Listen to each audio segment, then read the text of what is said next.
Howdy, episode 3.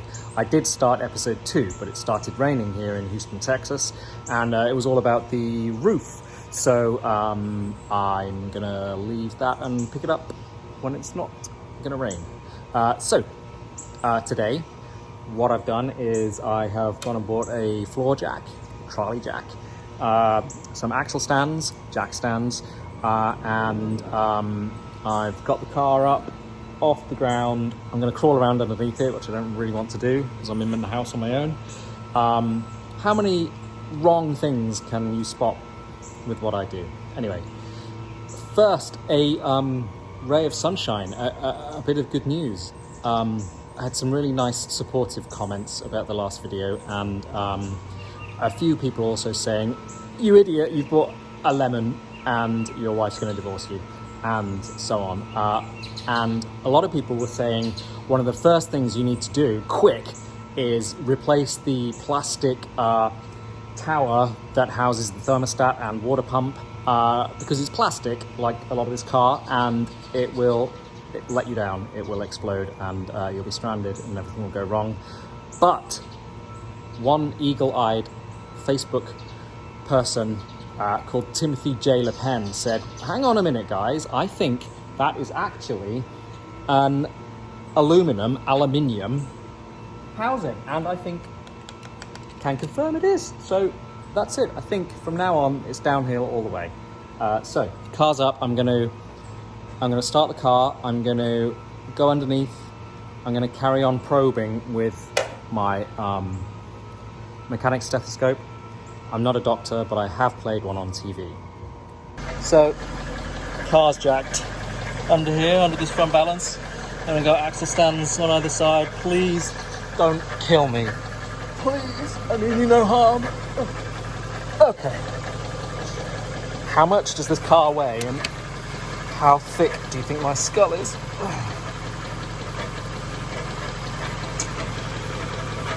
Hello Jaguar, if you wouldn't mind just removing your clothes and we'll begin.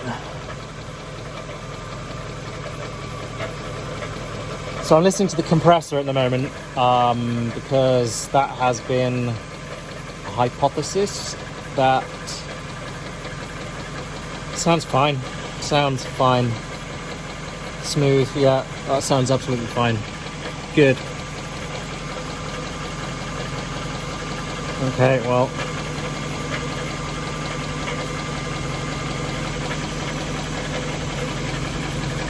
Oh, jeez.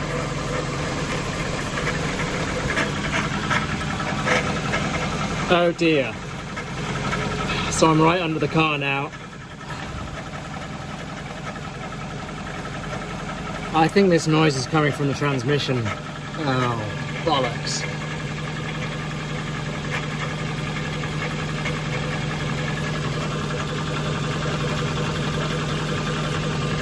Doesn't make sense though. Why does it? I've just turned the AC on and listen to that. What?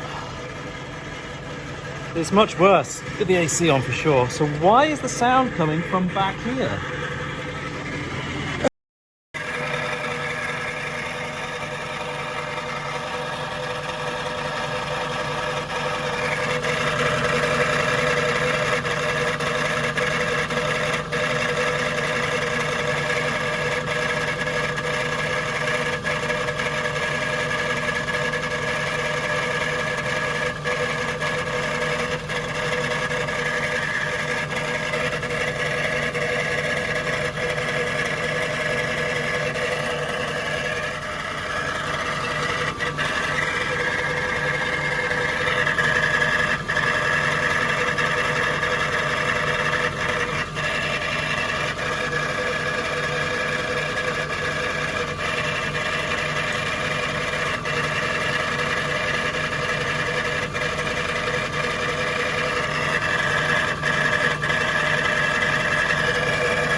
I just don't get it. I think it might be some kind of illusion because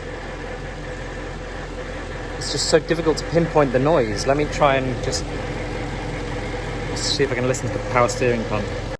Okay, I'm just going to carry on with my plan to investigate. I'm going to take off the auxiliary belt and see what the noise is doing then. I'm going to do that very carefully while the car is jacked up because it's not ideal. To do so, you have to use a 15mm socket on an extension bar, and the bolt is reverse threaded. So you won't undo it by pushing it this way, but you will push the tensioner pulley that way. So I'm clipped onto the tensioner pulley now.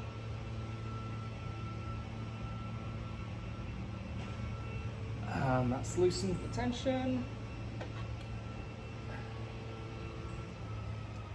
And there you go, the belt is off.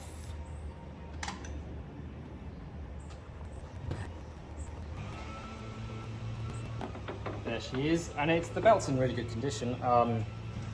There's no stretch on it. You can tell by the way the tensioner is. There's an indicator mark on the tensioner, and it says brand new on the indicator. So anyway, right. Now, first I'm just going to have a feel of the pulleys. So first of all, the water pump.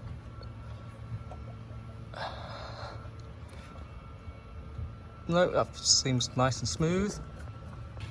Tensioner pulley. Oh, this hose is hot. I mean, that's brand new, that's fine. And our friend, the power steering pump. I just don't know. I mean, it feels tight. Like, is there play in it? There is, but... And when I turn it, now, you know, it's pumping fluid, so that would make sense that there's resistance, right? It doesn't feel notchy. Yeah. Okay. Probably can't see this, but that's fine. That's turning nice and smooth. The idler pulley feels smooth as a, what would you say, a bait? No, I don't want to say anything about that. Feels great. Okay, so that leaves the air conditioning compressor pulley. Oh, I don't like going under here. This could be like the last thing anyone sees of me. This could be like the Blair Witch Project for people who don't buy the right car. No, I don't mean that. I mean, oh. Okay, let me turn this around. Well, I don't know. I think we might have found... That's playing... There is a bit of play in that. Okay, well, that could be it. Huh.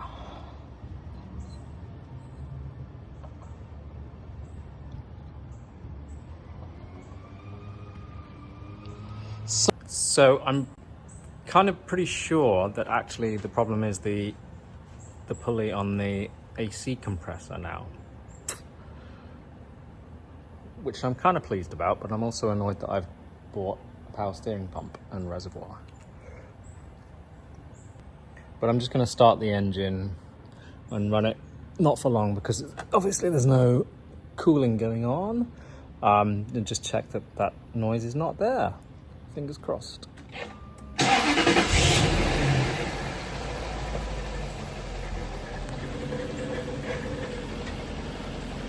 Is it there?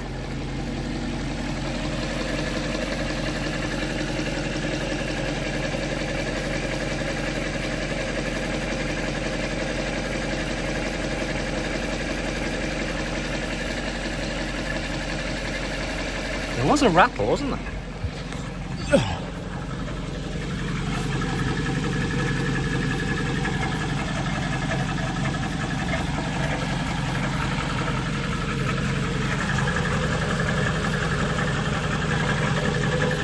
right under the transmission now.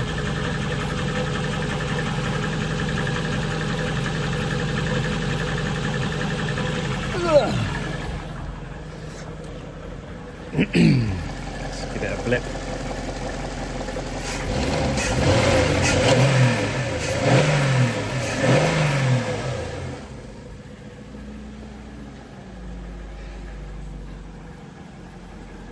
So, I'm going to turn that off. There is a noise there.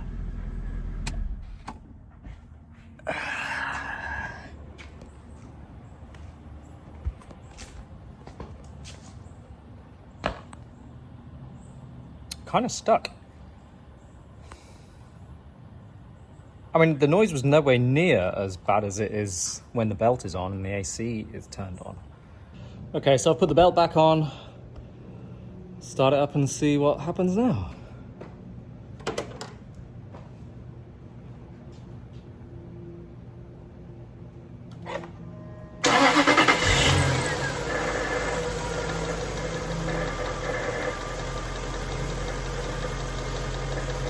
There's that noise.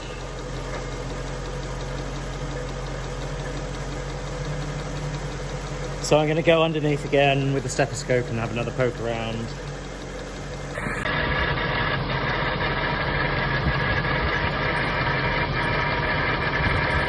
So is that it? I mean... So I didn't get much sleep last night. I was convinced that the noise was coming from the torque converter in the bell housing.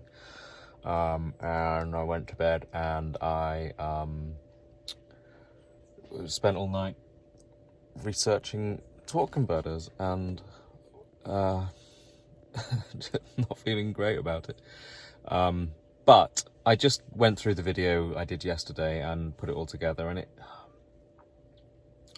I still think the AC compressor pulley is making that noise, that rattle. I'm going to try, after speaking with a very nice chap on the jaguarforum.com, XK8 forum page, called Piston Broke, thank you, who is kind of steering me towards the idea of looking at the clutch, the pulley on the front of the compressor.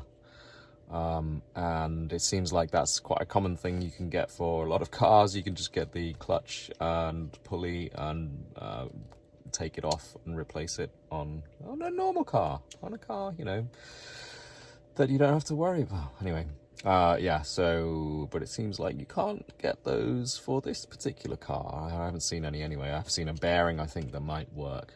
So I might just get that and try it. The transmission is a worry, but I think I always knew that, and I need to get it. I need to get the fluid and filter changed as a, you know, basic preliminary.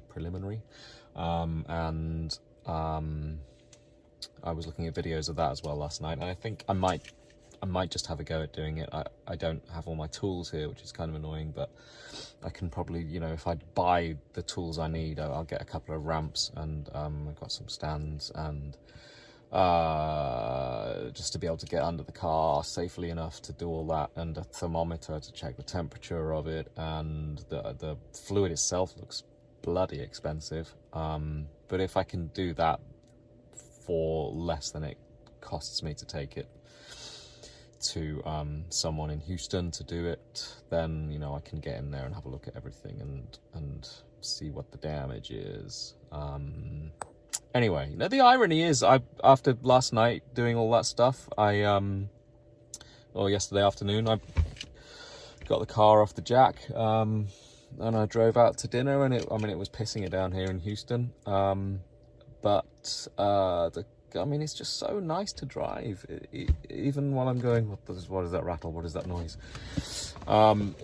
It does, you know, it's not throwing any warning lights up. It's not, I haven't got my scanner here, so I can't scan it. I think my wife might be able to bring it back from Los Angeles so I can scan for some codes. But it just drives nicely. It's a pleasure, really, from that point of view. So, this is the end of episode 2. I might see if I can finish episode... No, this is episode 3. Need more sleep. Episode 2 is halfway done, and I might see if I can finish that today, because that involves the hydraulics above me, and it's a nice day today. So I'll see. Thanks for watching. Thanks for sticking with me through this difficult time.